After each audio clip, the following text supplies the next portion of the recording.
Hey everybody, it's Jason Blaha here, and I had a subscriber ask on the Facebook page a little bit about my novice program, and I reminded him to be aware of overreaching if he was trying to diet while running it.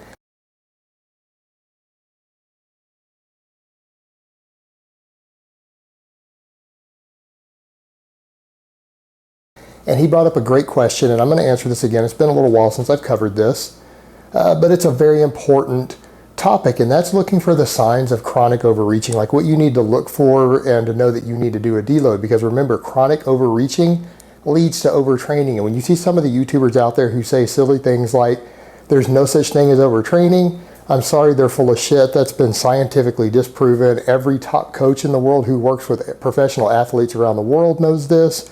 It is known to be a scientific fact in the sports science world, and for people who have to coach professional athletes with million-dollar contracts on the line, they can't have that sort of fantasy and delusion to say that it's not real. Because if they do, all of their clients that they coach are going to lose their million-dollar contracts when they lose. So it's not an option for them. That's only people on the internet with nothing to lose can get away with saying stuff like that and having that mentality. So yes, overtraining is absolutely real.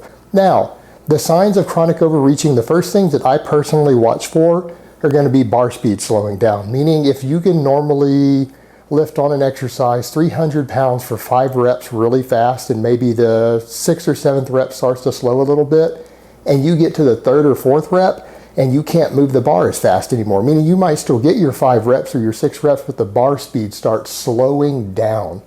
And particularly when you do lifts that are up around 85% or more of your max, when they start going slow and they seem like they're really slow to lock out, even if you film it on camera and it looks fast, but it felt really slow and grinding, and you get that, say, 2 workouts in a row, that's usually a sign that you're kind of pushing that bleeding edge that you might need to start scheduling a deload coming up in the near future.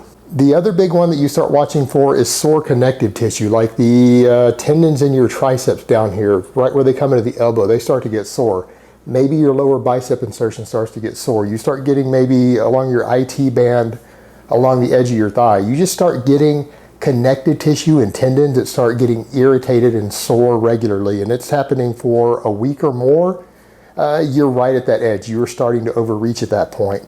Other big signs that you're definitely overreaching, you start getting hamstring cramps.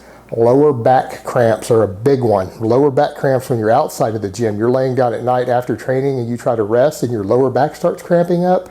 That is a dead giveaway that you need to deload right now. You're done. You need to back off, deload all your weights, deload your volume, and let your body recover, because you are now into chronic overreaching right along that bleeding edge.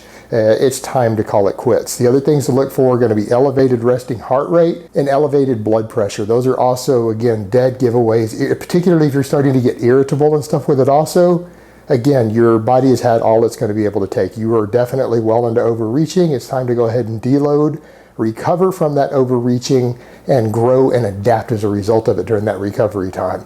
So again, the easiest giveaways are going to be slowing down bar speed is the first one, sore connective tissue, cramping, particularly lower back cramping when you're resting and not training, elevated resting heart rate combined with irritability, loss of sleep, and elevated blood pressure. Those are going to be your dead giveaways that you are overreaching. Those are the signs to watch for, kind of in that order, because the further you get along that line, the worse you're getting. All right, guys, but that's really all I have to say on that today. I hope it's been informative, and I will talk to you guys next time.